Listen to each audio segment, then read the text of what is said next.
Bismillahirrahmanirrahim. Alhamdulillahi rabbil alamin. Ar-Rahmanir-Rahim. Maliki yaumiddin.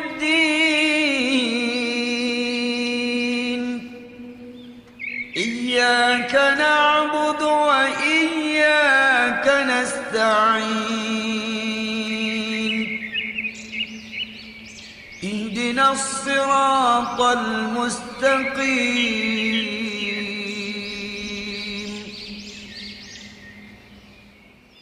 Siratal ladzina an'amta 'alaihim ghairil maghdubi 'alaihim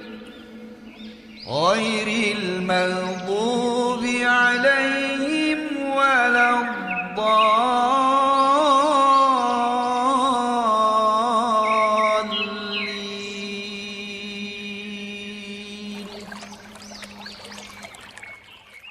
Assalamualaikum warahmatullahi wabarakatuh. Waalaikumsalam warahmatullahi wabarakatuh. Bismillahi walhamdulillah. Wassalatu wassalamu ala sayyidina Rasulillah wa ala alihi wa sahbihi wa mawalah. La hawla wa la quwwata illa billah, amma ba'du.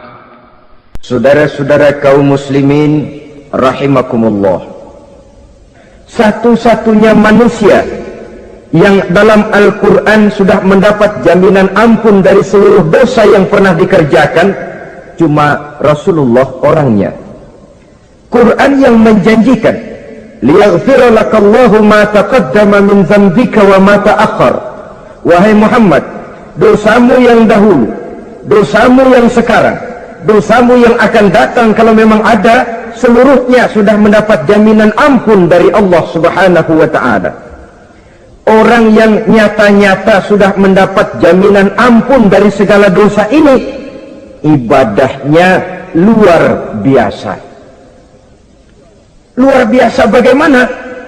Sejarah menceritakan beliau kalau sholat malam sampai bengkak kakinya karena rajin sujud. Aisyah menceritakan, satu malam selesai sholat isya saya akan tidur. Saya lihat suami saya sedang sholat, maka saya pun tidur. Tengah malam saya terbangun dari tidur, saya lihat suami saya masih sholat juga. Saya tidur lagi. Menjelang sepertiga malam yang akhir saya bangun, saya lihat masih sholat juga. Saya hampiri beliau. Saya tanya setelah sholatnya usai, "Bang," kata Aisyah, "ada apa yang?" Kata baginda Rasul, "Sebab beliau itu," jangan senyum kalau saya katakan yang di sini, sebab beliau itu pandai sekali menyenangi hati istrinya. Panggilan kelihatannya sepele, tapi bisa menghidupkan keharmonisan dalam rumah tangga. Beliau apabila memanggil Siti Aisyah dengan kalimat Humaira, "Ya Humaira," wahai yang pipinya kemerah-merahan. Cantik sekali panggilannya untuk istrinya. Kita kadang-kadang terlalu jujur tapi nyakitin. Mentang-mentang bini hitam, kalau manggil bini hitam, sini lo. Jujur tapi nyakiti itu. Hadirin yang saya muliakan, baginda menjawab, "Ada apa ya? Abang ini kan dosanya sudah mendapat jaminan ampun dari Allah." "Iya, lalu gimana?" "Ya kalau ibadah jangan terlalu gitu-gitu benar, kenapa sih? Orang sudah dapat jaminan ampun itu kan mestinya tenang, aman. Ini malah seolah-olah beliau orang yang paling banyak mempunyai dosa. Tidak puas melaksanakan hanya sholat yang wajib ditambah dengan yang sunnah-sunnah. Tidak usah gitu-gitu bener lah bang, sudah dapat jaminan ampun ini." Terhadap usul istrinya ini, apa jawab beliau? Sederhana tapi melambangkan sikap jiwa yang luhur. Beliau menjawab, "Aisyah, afala uhibbu an akuna abdan syakura, yang apa saya tidak senang kalau saya ini oleh Allah mendapat gelar abdan syakura, hamba yang pandai bersyukur, hamba yang tahu berterima kasih. Makin diampuni, makin banyak sujud saya, makin diampuni, makin banyak ibadah saya kepada Allah. Inilah prinsipnya. Saudara-saudara, oleh karena ibadahnya demikian rupa, Allah lalu dekat. Oleh karena Allah dekat, perjuangan beliau itu, walaupun Quraisy melakukan segala macam cara dan usaha, mengeluarkan segala daya dan dana, kemampuan dan kekuasaan, tidak pernah berhasil mematahkan, walaupun berhasil menekan perjuangan baginda Rasulullah sallallahu alaihi wasallam. Coba kalau kita buka sejarah, beliau itu kan mulai berjuang sendiri, yang dihadapi masyarakat yang keras, kasar, brutal. 14 abad yang lalu, semenanjung Arabia terkenal sebagai masyarakat yang jahiliyah, di mana maksiat dan munkarat merajalela, sembahan adalah berhala, anak perempuan lahir dibunuh hidup-hidup. Itu zaman dulu, zaman sekarang pun tidak jauh bedanya. Malah kalau zaman dulu dikubur hidup-hidup, sekarang sebelum lahir sudah dibunuh, yang namanya abortus itu. Kadang-kadang aneh, kita mengadakan operasi bersih, dilarang buang sampah sembarangan.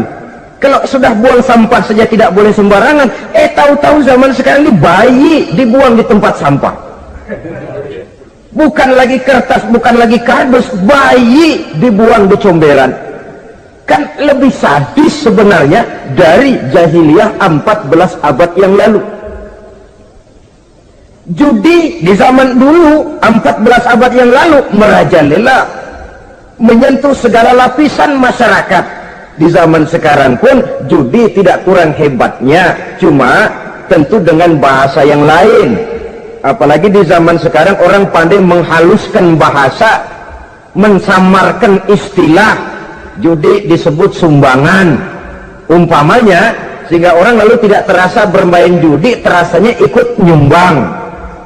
Itu sekedar istilah yang merangsang orang sebenarnya. Masyarakat yang semacam ini yang dihadapi oleh baginda Rasul, diangkat jadi Rasul umur 40 tahun lalu mulai berjuang. Mula-mula secara sembunyi dakwahnya itu, dari pintu ke pintu, dari rumah ke rumah, dari orang ke orang. Hasilnya 3 tahun gerilya berdakwah, dapat pengikut tidak lebih 11 orang. Sudah tidak digaji, tidak dapat beras, hidup pun miskin. 3 tahun dakwah, dapat pengikut 11 orang. Ustadz mana zaman sekarang yang masih mau ngajar? Kalau 3 tahun buka pengajian, yang ngaji cuma 11, bubar. Kiai mana yang masih mau buka pondok? Kalau 3 tahun buka pesantren, santrinya cuma 11. Pemimpin mana yang masih mau kampanye? Kalau 3 tahun kampanye dapat pemilih cuma 11, bangkrut. Tapi tidak dengan Rasul. 3 tahun berlalu, turun perintah fasda bima tu'mar.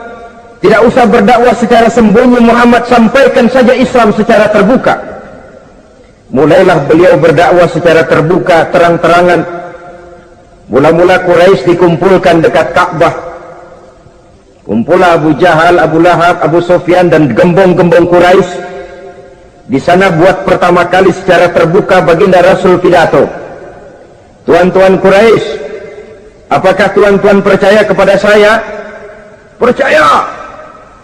Kenapa? Karena Anda Muhammad sejak kecil belum pernah bohong. Baik. Jikalau memang tuan-tuan percaya kepada saya, maka mulai hari ini saya serukan kepada tuan-tuan, ankizu anfusakum minan nar. Jaga, pelihara, lindungi dan selamatkan diri tuan dari neraka. Tinggalkan segala macam berhala, jauhi Latta, Uzza, Manat dan Hubal. Sembah Allah Tuhan yang Esa, yang lam yalid wa lam yulad, yang tidak beranak dan tidak diperanakan. Ini dakwah pertama yang beliau sampaikan. Selesai beliau pidato, Abu Lahab interupsi, angkat tangan. Muhammad, ada apa paman? Alihazal jama'tana, cuma untuk dengar ocehan kayak begini kami dikumpulkan di sini. Tabban laka ya Muhammad. Kalau bahasa kasarnya, mau mampus kamu Muhammad. Nabi tidak jawab, Allah yang jawab. Tabbat yada abi lahabi wa tab, ma aghna anhu maluhu wa ma kasab. Bukan Muhammad yang celaka, Abu Lahab lah yang kelak akan menemui kecelakaan. Dakwah terus berlangsung. Ketika dakwah secara terbuka sudah dimulai, hambatan dan tantangan mulai datang. Sejak dari teror mental sampai kepada teror fisik. Dan puncaknya terjadi pada saat beliau berumur 53 tahun, di mana Quraisy mengadakan rapat di satu rumah yang disebut Darul Arqam. Kumpulah di situ dedengkot Quraisy. Siapa lagi kalau bukan Abu Jahal, Abu Lahab? Mereka rapat pleno lengkap. Setelah rapat dibuka, kata Abu Lahab kepada Abu Jahal, Jahal, bagaimana ini Muhammad? Iya, bagaimana? Apalagi yang belum kita lakukan, kata Abu Jahal. Kita fitnah sudah, kita caci maki tiap hari, kita lontari kotoran onta, sahabat-sahabatnya kita bantai, tapi mereka tetap tegar. Iya, kata Abu Jahal. Dan sekarang ini sahabatnya sebagian berangsur-angsur sudah hijrah ke Madinah. Ini pertanda Islam akan berkembang di kota Madinah. Kalau nanti dia berhasil di Madinah lalu menyerbu ke Mekah, alamat habis kita gulung tikar. Makanya, kata Abu Jahal, makanya apa? Makanya dari dulu juga saya bilang, kempesin aja itu. Jadi kalau bahasa okemnya kan begitu tuh. Bunuh saja Muhammad, bunuh. Iya, soal bunuh sih gampang, kata Abu Lahab. Tapi Muhammad kan tidak keluar dari batu. Dia punya keluarga, sanak famili dan handai tolan. Kalau keluarganya menuntut balas, bagaimana ini? Gampang. Kita kan banyak punya suku. Tiap-tiap suku kan punya juara, tukang-tukang pukul. Sewa saja, tiap suku ambil tukang pukulnya, kita kepung rumah Muhammad, bunuh sama-sama. Kalau keluarganya akan menuntut balas, dia akan berhadapan dengan seluruh suku yang ada di semenanjung Arabia ini. Bagaimana, setuju? Setuju. Nah, sudah. Kapan kita bunuh Muhammad? Kapan lagi? Tidak usah buang waktu. Besok malam. Ya, besok malam kita bunuh Muhammad. Tapi awas, semua yang ikut rapat di sini, ingat baik-baik, ini rahasia negara. Besok malam kita akan membunuh Muhammad. Siapa yang berani membocorkan rahasia negara ini, supersip, dianggap menghambat program Quraisy. Itu nanti dijatuhi hukuman berat ya. Jaga rahasia baik-baik bahwa besok malam kita akan membunuh Muhammad. Sanggup? Sanggup. Rapat selesai. Hadirin boleh bubar ke rumah masing-masing. Pulang. Namanya manusia, bocor juga rahasia ini. Begitu pulang, cerita sama istrinya, Bu, anu loh Bu, apa Pak? Saya tadi ikut rapat. Rapat apa tuh Pak? Besok malam akan ada pembunuhan. Pembunuhan. Siapa toh yang mau dibunuh? Muhammad. Tapi jangan bilang-bilang ya, ini rahasia negara. Ini rahasia negara Bu, jangan bilang-bilang. Iya Pak, iya. Nah, besok pagi istrinya ngobrol sama tetangganya. Mbak Ayu, tahu nggak? Apa toh? Nanti malam akan ada pembunuhan. Siapa yang mau dibunuh? Muhammad. Loh, sampean tahunya dari mana? Suami saya ikut rapat, tapi jangan bilang-bilang ya Bu ya. Ini rahasia negara. Jangan bilang-bilang. Nanti yang satu sampaikan lagi, jangan bilang-bilang. Terus jangan bilang-bilang. Akhirnya berita tersebar. Sehingga pagi hari itu sebagian besar penduduk Mekah sudah tahu kalau nanti malam akan ada pembunuhan. Maka lepas zuhur, Mekah itu mulai tegang. Yang simpati, aduh kasihan Muhammad nanti malam akan dibunuh. Yang tidak senang, mampus biar dia rasain ntar malam. Saudara-saudara, Begitu maghrib berbunyi sudah, udara mulai gelap, penduduk Mekah sudah kunci pintu seperti ada jam malam. Sepi, sesepi-sepinya. Tutup pintu, kunci, bukan tidur, ngintip dari dalam. Lepas jam 8 malam, makin tegang. Masing-masing penduduk ngintip dari pintunya. Sudah berangkat belum orang yang mau bunuh Muhammad? Sudah berangkat belum? Kira-kira jam 9 ini, tukang-tukang pukul lewat mau ngepung rumah Muhammad untuk membunuh beliau. Begitu masuk Mekah, penduduk sudah kunci pintu, tapi mereka tahu kalau semua ngintip. Wah, makin hebat ini yang pemuka Quraisy ini, tukang-tukang pukul ini. Jalannya dibuat gagah-gagah, barisnya dibuat hebat-hebat. Itu injekan tanahnya dalam baris dibuat kencang-kencang, brok, brok, brok, brok, kayak serdadu baris. Lewat dekat rumah penduduk pakai batuk lagi. Yang dari dalam ngintip makin ciut. Wah, ini dia yang mau bunuh Muhammad ini. Sampai di rumah Nabi, dikepung rumah Nabi, di pagar betis. Malam itu di dalam rumah cuma Nabi, Abu Bakar dan Ali bin Abi Thalib. Nabi tahu rumahnya dikepung.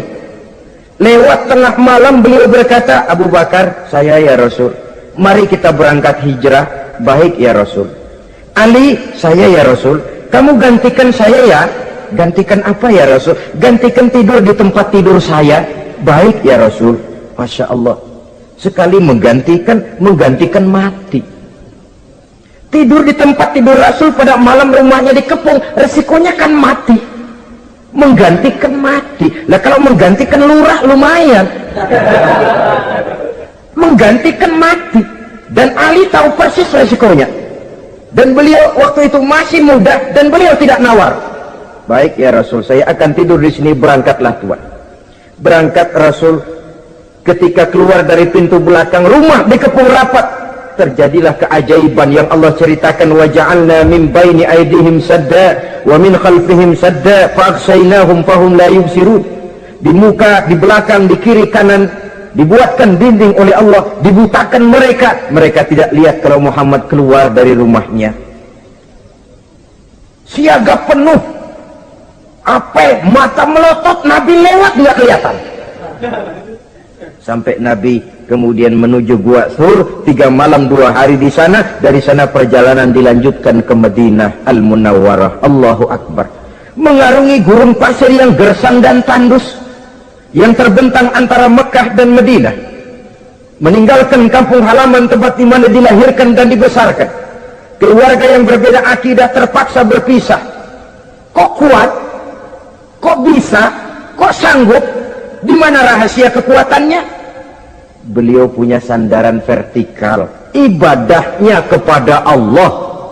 Dengan bahasa kita sekarang, beliau punya backing. Backingnya tidak kepalang tanggung, yang serba maha. Maka saya mengajak kepada seluruh kaum muslimin, di zaman sekarang kan orang lagi main backing-backingan, ya. Nah, siapa yang punya backing punya jalur. Saya cuma mengajak, kalau mau cari backing jangan kepalang tanggung, carilah backing yang serba maha. Maha gagah, maha tahu, maha adil, maha bijaksana, maha segala-galanya. Dan dialah Allah subhanahu wa ta'ala. Saudara punya backing kolonel, tanggung, nanti dia pensiun habis. Yang kolonel saja tanggung, apalagi yang kopral.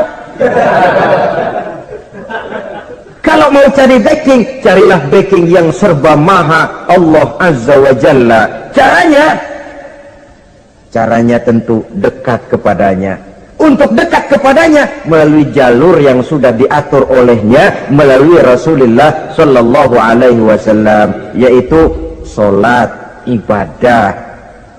Makin tinggi nilai ibadah, makin dekat kita dengannya. Makin dekat dengannya, makin banyak fasilitas yang akan diberikan untuk kita. Saudara pegawai negeri ingin cepat naik golongan, itu caranya 2. Pertama, jam kantor disiplin.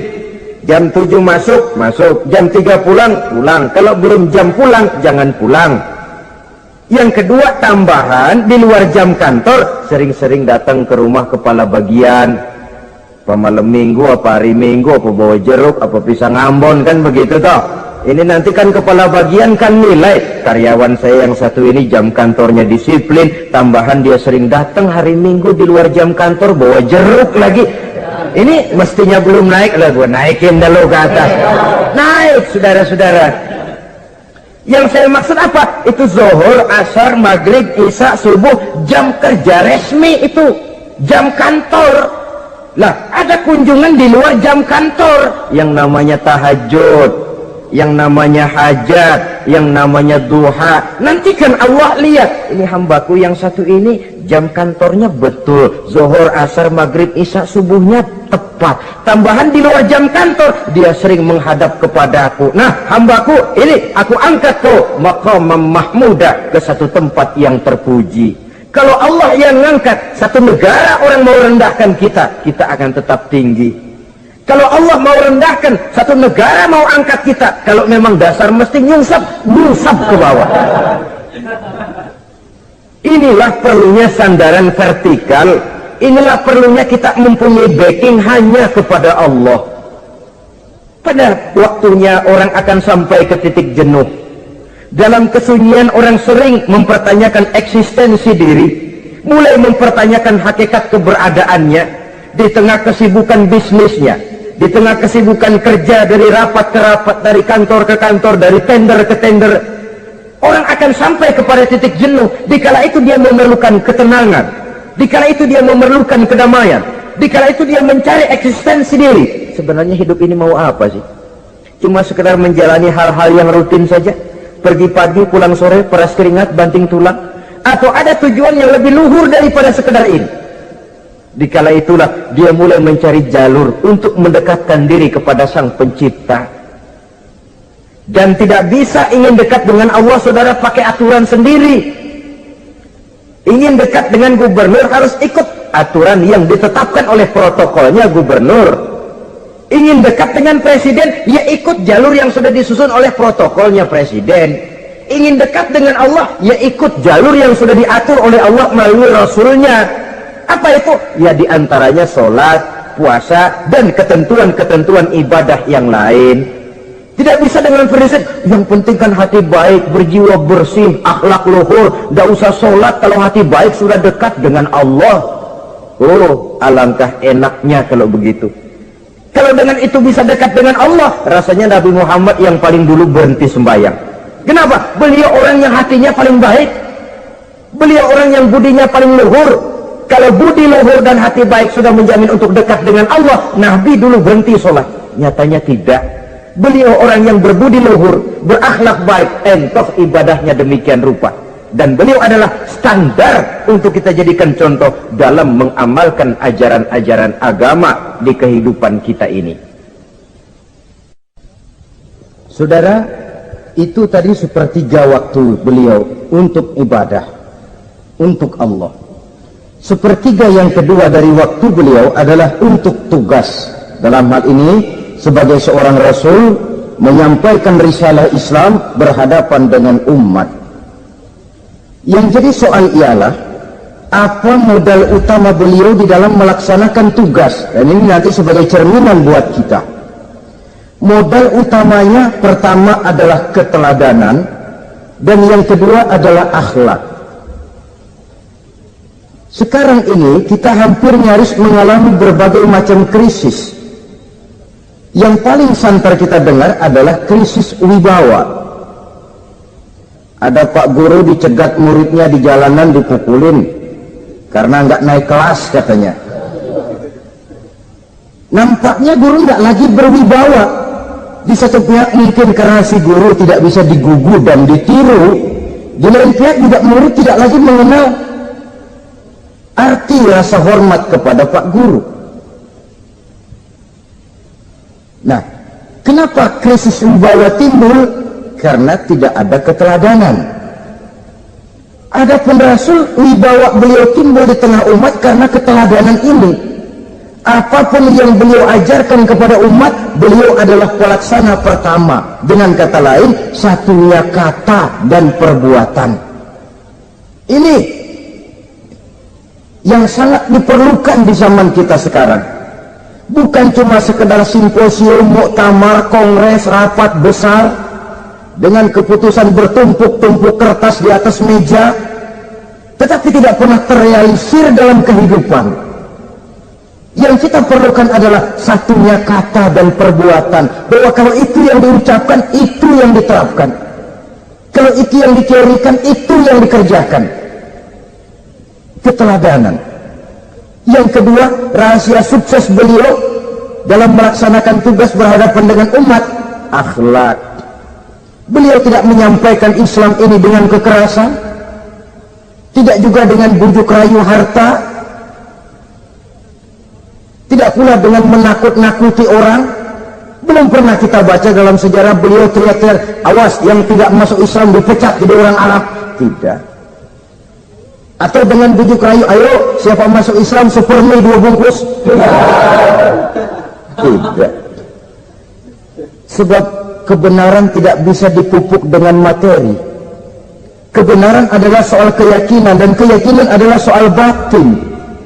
Orang yang beragama karena tertarik kepada supermi, orang yang beragama karena tertarik kepada pakaian, kepada obat-obatan, nilai imannya dipupuk dengan materi. Dan usaha seperti itu sama saja dengan menegakkan benang basah. Dia percaya kepada sesuatu yang dia tidak mengerti. Dia yakin kepada sesuatu yang dia tidak tahu apa bentuk yang dia yakini itu. Alangkah malang dan kasihannya orang yang beragama seperti ini. Tidak demikian dengan Rasul. Islam ini adalah satu keyakinan. Keyakinan terhadap kebenaran hanya bisa ditegakkan dalam nurani manusia yang paling mendasar. Karena itu dia tidak bisa dipaksakan. Dan itu pula sebabnya Quran punya prinsip la ikraha fid din. Tidak ada paksaan dalam beragama.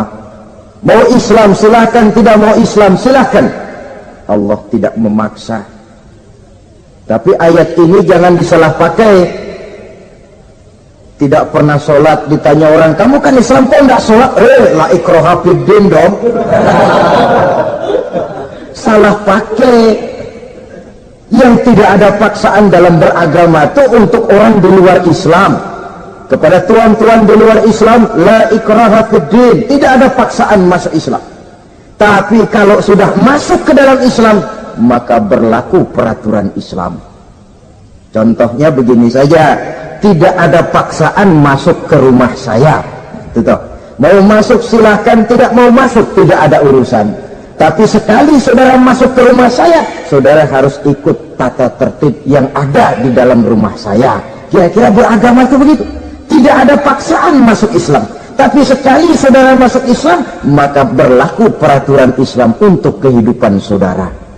Jadi la ikraha fid din ini buat orang di luar garis.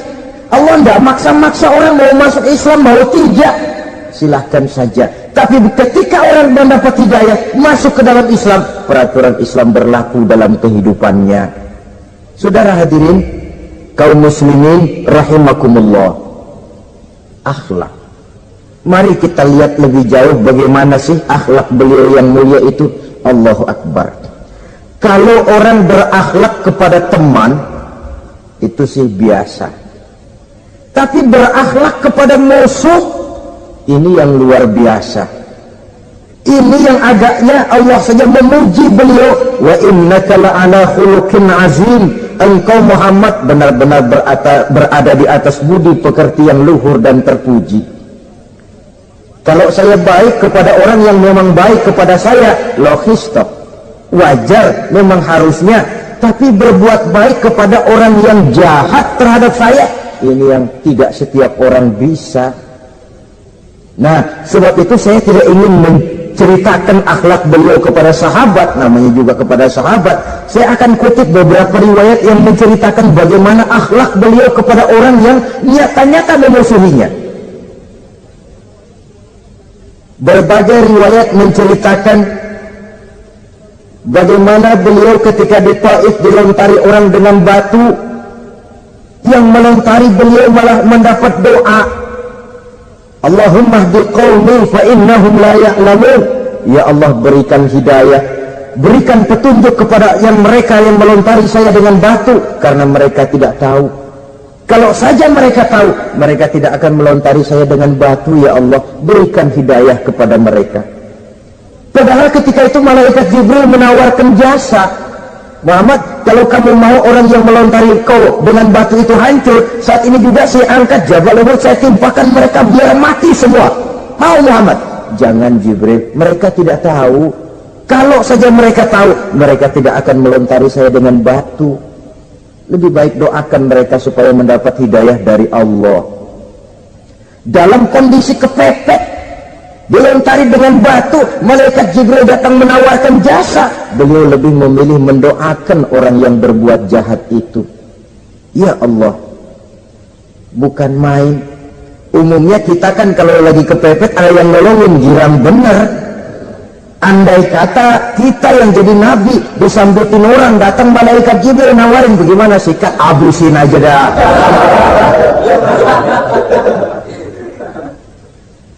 Ini akhlak kepada musuh. Ketika beliau selesai sholat zuhur, istirahat, rebah-rebah, tidur-tiduran di bawah pohon kurma, datang orang kafir yang bernama Daksur yang sudah lama mengintip-ngintip, mencabut dan menghunus pedang. Muhammad, kalau ini saat saya tebas batang lehermu, siapa yang akan menolong engkau? Tidak ada. Yang akan menolong saya Daksur? Iya, Allah yang akan menolong saya. Mendengar Allah, Daksur gemetar, keringat dingin bercucuran, pedang jatuh ke bawah, diambil oleh Rasul pedangnya, dibalikan ke leher Daksur. Kalau sekarang saya yang tebas batang lehermu Daksur, siapa yang akan menolong kamu? Tidak ada ya Rasul, kecuali kalau kau mau memaafkan saya. Baik, ambillah kembali pedangmu, kau saya maafkan, dan jangan ulangi lagi perbuatan semacam ini. Lain saat beliau sedang tawaf, diikuti oleh seorang Quraisy kafir. Sambil tawaf, ini kafir Quraisy sudah bawa pisau. Dia pikir, nanti di satu sudut yang ada gelap saya tikam Muhammad dari belakang, saya bunuh dia. Jadi kafir ini pura-pura ikut tawaf. Jahatnya orang kafir itu kan begitu, tawaf ya ikut pura-pura tawaf, ada kesempatan sikat dari belakang. Putaran pertama belum ada kesempatan, putaran kedua makin tegang. Pokoknya begitu tempat agak gelap, cabut pisau, hantam saja sudah Muhammad, biar mati sekali di sini. Dan Nabi tahu, orang ini asisten pribadi malaikat Jibril, masih tahu tuh. Jadi malaikat Jibril memberitahu, awas Muhammad, itu di belakangmu orang cuma pura-pura tawaf, dia bawa pisau mau bunuh kamu, hati-hati Muhammad. Roger ganti gitu.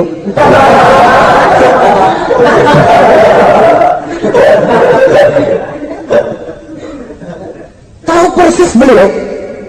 Sampai di satu sudut yang gelap, si kafir ini mencabut pisau. Nabi nengok ke belakang, menoleh Nabi.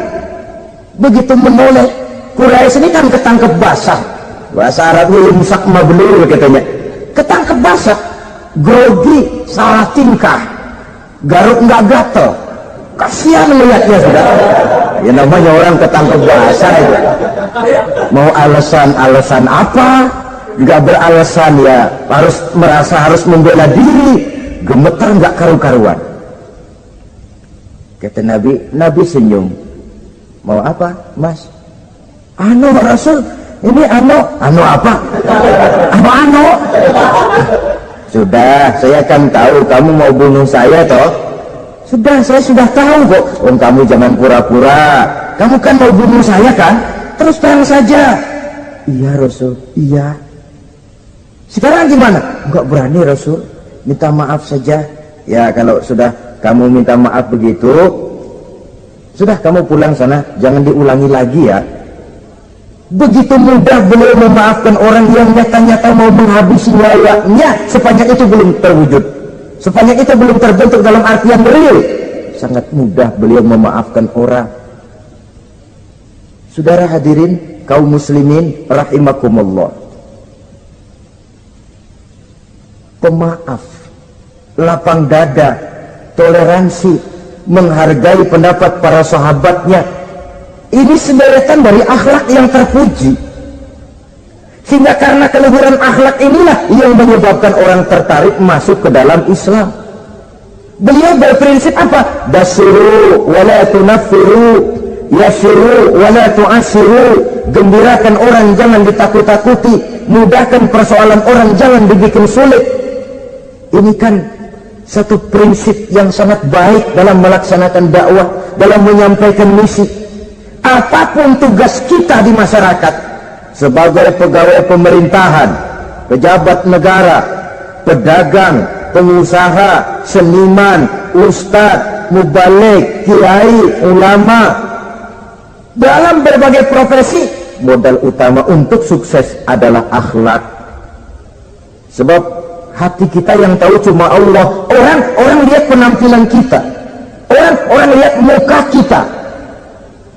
Sebab itu Nabi katakan, innakum la tas'una nasa bi amwalikum walakin yas'uhum minhum bastul wajhi wa husnul khuluqi.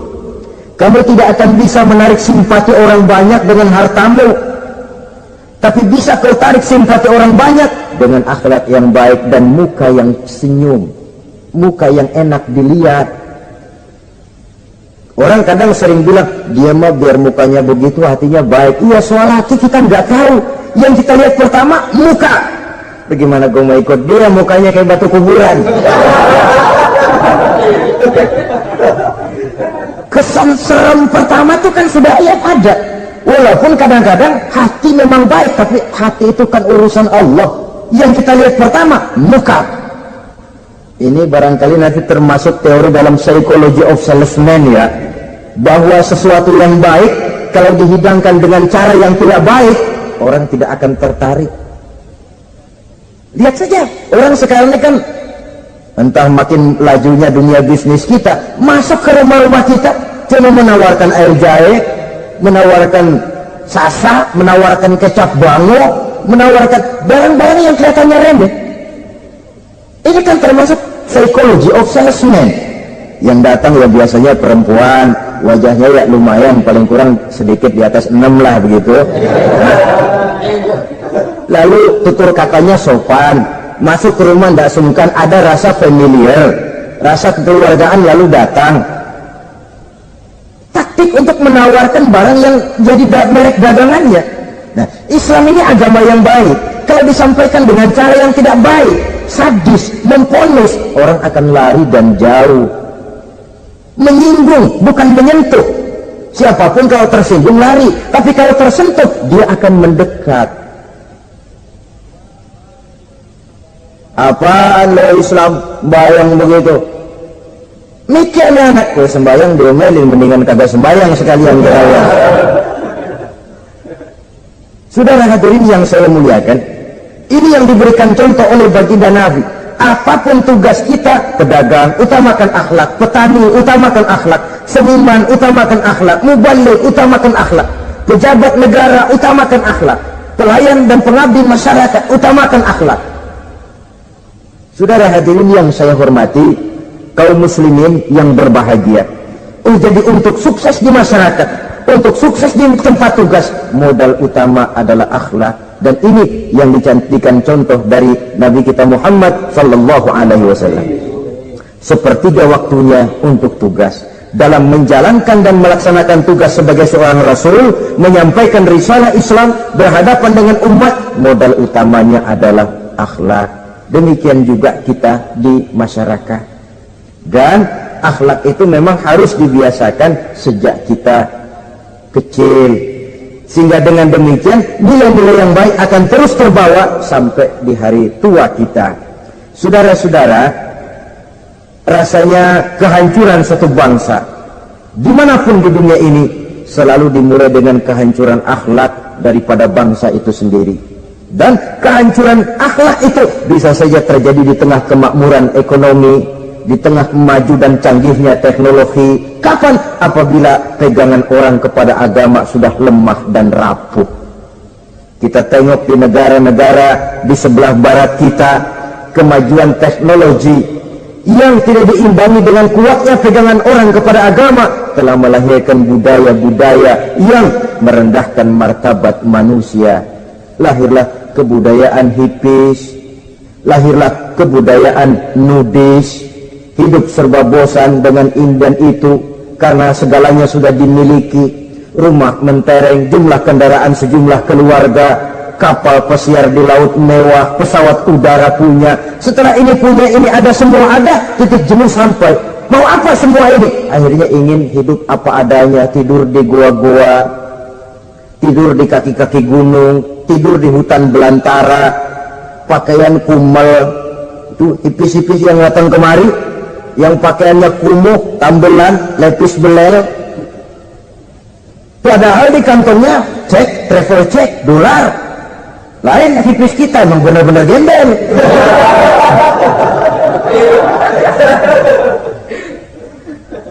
Merasa jenuh, merasa bosan. Bahkan sebuah berita dari Jerman, orang terlalu kaya, pulau dibeli. Di pulau itu dia bikin satu klub yang bernama klub nudis. Setiap anggotanya boleh masuk ke pulau itu dengan catatan tidak boleh pakai pakaian selembar pun, alias bugil, telanjang bulat. Oh, sudah telanjang bulat itu. Dan di sana berlakulah apa yang disebut serba boleh. Jadi kalau di sana kesana saudara bawa istri masuk anggota, ya silahkan saja, istilah tukar pakai, simpan pinjam bisa-bisa saja, asal suka sama suka. Asal perbuatan yang dianggap tidak merugikan orang lain, suka sama suka, sudah tidak bisa dituntut oleh norma yang berlaku. Ya. Itulah sebabnya kita sering prihatin bahwa kemajuan sering membawa pergeseran nilai.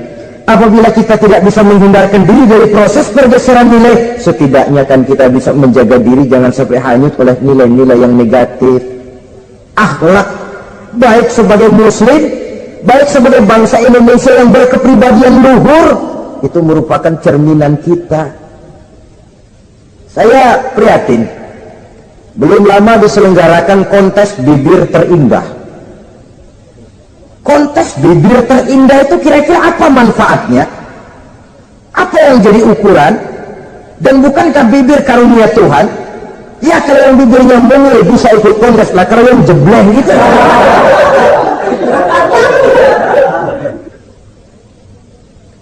Kontes bibir terindah masih hangat dibicarakan orang, sudah muncul lagi kontes betis terindah. Nah kalau sudah bicara soal betis ini, kan yang terbayang oleh kita kira-kira ukurannya apa? Yang diukur itu apanya ya? Ya tentu betisnya itu. Nah paling celaka kalau betis-betis yang ikut itu nanti jadi milik panitia semua kan. Yang tidak usah kita mengukur dengan kacamata agama, dengan budaya kita sebagai bangsa Indonesia yang berfalsafahkan Pancasila, rasanya mendengarnya saja kok sudah tidak sah gitu loh, tidak pas untuk ukuran kita sebagai bangsa yang berfalsafahkan Pancasila. Saudara-saudara kaum muslimin rahimakumullah, ini yang saya maksud tadi, proses pergeseran nilai. Andai kata kita tidak bisa menghindarkan diri dari hal yang semacam itu, setidaknya kita bisa menjaga diri jangan sampai hanyut ditelan proses pergeseran nilai. Dan memelihara nilai-nilai akhlak ini dari hari ke hari memang tidak semakin ringan, bahkan akan semakin berat, karena tantangan yang kita hadapi juga akan semakin berat. Inilah sepertiga yang kedua dari waktu beliau untuk melaksanakan tugas. Jadi modal utama dalam melaksanakan tugas akhlak. Di antara nilai akhlak itu prinsip Nabi tadi, gembirakan orang, jangan ditakut-takuti, mudahkan urusan orang, jangan dibikin sulit. Sehingga kalau yang memang mudah lalu dipersulit, itu sudah mencerminkan akhlak yang tidak diajarkan oleh Rasulullah Sallallahu Alaihi Wasallam. Kemudian yang terakhir, sepertiga yang ketiga dari waktu beliau adalah untuk keluarga. Jadi tadi ada waktu untuk Allah, ibadah, ada waktu untuk tugas, dan yang ketiga ada waktu untuk keluarga. Bagaimana Rasul di tengah keluarganya? Anas bin Malik bercerita, saya 11 tahun membantu di rumah tangga Rasul. 11 tahun itu kan artinya 11 kali 360 hari kali 24 jam. Bukan waktu yang sebentar itu. Selama 11 tahun saya membantu di rumah tangga Rasul, kata Anas, belum pernah saya dengar kata-kata kasar, keras, membentak. 11 tahun saya membantu di rumah tangga beliau, belum pernah saya lihat ada piring terbang, ada bakyak melayang. Artinya apa? Cerminan dari ketentraman, keayeman, kedamaian rumah tangga beliau. Padahal rumah tangganya kecil, istrinya lebih dari satu, tapi aman, tentram, rukun. Kita kadang-kadang istri satu seminggu 7 hari, perang 6 hari. Cuma 1 hari gencatan senjata. Sudah hadirin, saudara kaum muslimin rahimakumullah, kalau beliau tidak menyenangi satu masakan, misalnya masakan istrinya, tidak mencah-mencah, cuma kelihatan dari makannya barangkali tidak begitu banyak, tapi tidak pernah mencela apapun yang dimasak istrinya. Senang ya dimakan, tidak senang ya dimakan karena menghargai lelah jerih payahnya istri. Ini kelihatannya sepele, tapi dari sini keharmonisan rumah tangga itu bisa saja timbul. Bukankah seseorang hanya bisa sukses di tempat tugas, jadi apapun dia, kalau berangkat dari ketentraman dan ketenangan di rumah tangga? Dan tidak ada orang bisa meraih sukses kalau dia berangkat dari rumah tangga yang berantakan. Itulah sebabnya ini sangat diperhatikan oleh baginda Rasul. Dari rumah yang kecil, dari tempat tidur yang sederhana, yang sebelah itu kain kasar, sebelah dipakai untuk tidur, sebelah dipakai untuk selimut. Jadi kasur merangkap selimut. Allahu Akbar. Tapi dari rumah tangga yang semacam itu keluar ucapan baiti jannati, rumah tanggaku laksana surga bagiku. Di mana sih rahasianya? Karena rumah tangga beliau didirikan di atas ajaran agama. Agama membuat suami istri tahu hak dan tahu kewajiban. Kalau kewajiban dilaksanakan, hak diberikan, akan timbul saling pengertian. Apabila ada pengertian, akan timbul ketenangan, dan ketenangan adalah tangga utama untuk mencapai rumah tangga bahagia. Apalah artinya? Seperti banyak istilah orang, rumah bertingkat, uang banyak berlipat-lipat, kendaraan serba mengkilat, istri pun cantik memikat, kadang-kadang jumlahnya 4, tapi tiap hari kiamat. Tidak pernah ada ketenangan dan kedamaian di rumah itu. Saudara hadirin, lebih celaka lagi sudah rumah gubuk berantem melulu. Sudah kiamat itu, sudah kiamat. Jadi dengan adanya pelaksanaan kewajiban, pemberian hak, timbul pengertian. Pengertian membawa ketenangan. Suami keluar rumah, istri tenang di rumah.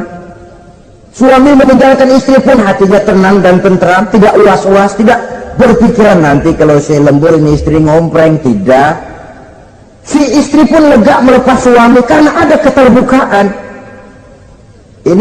Ini kan menurut angket terakhir loh ya, yang diadakan oleh beberapa majalah di ibu kota ini, di ibu kota katanya, dari sejumlah laki-laki yang disebarkan angket, ternyata jika ada 3 laki-laki, 2 nyeleweng. Jadi angka penyelewengan itu 2/3 dari jumlah laki-laki itu menyeleweng katanya. Ya mudah-mudahan yang kumpul di sini termasuk 1/3 yang nggak nyeleweng itulah. Dan tidak semua bentuk penyelewengan itu karena alasan ekonomi, bukan pula karena alasan ketidaksetiaan istri, tapi merupakan cerminan dari sikap hidup di mana orang jauh dari nilai-nilai agama, sehingga penyelewengan itu dianggap sesuatu yang manusiawi, biasa-biasa saja, bahkan kadang-kadang ikut membentuk status sosial, melahirkan kebanggaan. Innalillahi. Orang kalau sudah bangga nyeleweng bangga, itu kiamat sudah. Sama saja, bikin dosa ketawa, waduh, itu malaikat gemes bener. Udah bikin dosa cengengesan, cengar, udah ada rasa nyesel, udah ada rasa takut, udah ada rasa bersalah, biasa gitu.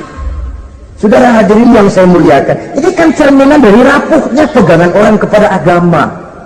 Jadi untuk membina rumah tangga yang bahagia ini, sepertiga dari waktu untuk di tengah keluarga, menghidupkan nilai-nilai agama di rumah tangga kita. Oleh karenanya, pada bagian akhir dari pertemuan yang singkat ini, saudara-saudara, saya mengajak, marilah pandai-pandai membagi dan mengatur waktu.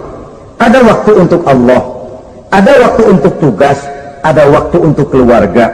Syukur kalau ada keseimbangan. Tapi kalau tidak, istilah usul fikih itu tatimul aham minal muhim, mendahulukan yang terpenting dari yang penting.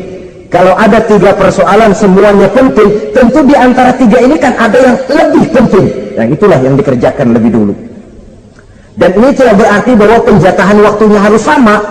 Untuk ibadah dalam sehari semalam sekian jam, untuk tugas sekian jam, untuk keluarga sekian jam. Tidak bisa kita targetkan begitu. Dan yang dimaksud di sini pun adanya pengaturan. Pengaturan tidak berarti bahwa harus sama waktunya, tidak. Kita melihat kepentingannya. Saudara hadirin, sama saja di zaman sekarang, kalau dengan pembangunan kita ingin menciptakan pemerataan di kalangan rakyat, itu tidak berarti bahwa rakyat Indonesia ini standar ekonomi harus sama semua seperti yang dicita-citakan komunis. Tidak bisa. Menciptakan pemerataan artinya kalau yang kaya bisa semakin kaya, kenapa yang miskin tidak bisa naik jadi sedikit kaya? Dan artinya menciptakan kesempatan kepada setiap penduduk Indonesia untuk merubah tahap dan taraf kehidupannya. Demikian juga adanya pengaturan waktu. Bukan berarti untuk Allah sekian jam, keluarga sekian jam, tugas sekian jam. Sebab jam-jam ini sulit kita jatahkan. Kadang-kadang tugas, kadang-kadang keluarga, kadang-kadang ibadah kita sedang gandrung. Yang penting ada keseimbangan dalam cara kita mengatur waktu itu. Nah, saudara-saudara, kian mohon maaf atas segala kekurangan. Usikum wa nafsi bitaqwallah. Wassalamualaikum warahmatullahi wabarakatuh.